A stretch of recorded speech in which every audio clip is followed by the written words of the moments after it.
কাল রাতে দেখলাম প্রচুর মানুষ জল আনতে যাচ্ছে, কারণ আজ শ্রাবণ মাসের শেষ সোমবার। শিবের মাথায় জল ঢালবে সবে। কারোর কাছে এটা ভক্তি, কারোর কাছে বিশ্বাস। আর এই বিশ্বাসের জন্যে মানুষ কত কষ্ট করে রাস্তায় বেরিয়ে পড়ে, সেটা সত্যি দেখার মতন। আর আমি প্রত্যেক দিনের মতন আজও সকালবেলায় রেডি হয়ে বেরিয়ে পড়লাম কাজে।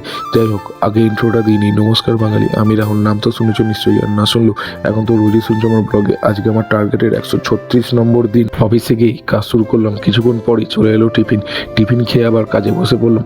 তারপর একটু দরকারে একটা জায়গায় গিয়েছিলাম। কাজ শেষ করে ফিরতেই আকাশ যেন বললো, এবার তুই আমার সঙ্গে দেখা কর। শুরু হলো প্রচণ্ড বৃষ্টি। কিছুক্ষণ বৃষ্টির সঙ্গে যুদ্ধ করে শেষমেশ কাজ শেষ করলাম। দেখতে দেখতে সন্ধ্যা হয়ে গেল। তারপর চুপচাপ বাড়ি ফেরা। আজ একটা জিনিস মনে হলো, বিশ্বাস মানুষকে অনেক দূর নিয়ে যেতে পারে, আর দায়িত্ব মানুষকে প্রত্যেকদিন বাড়ি থেকে বের করে দেয়। দুজনের পথ আলাদা, কিন্তু দুজনেই নিজের নিজের গন্তব্যের দিকে ছুটছে। দেখা হবে 137 নম্বর দিনে। ততক্ষণের জন্য বাই।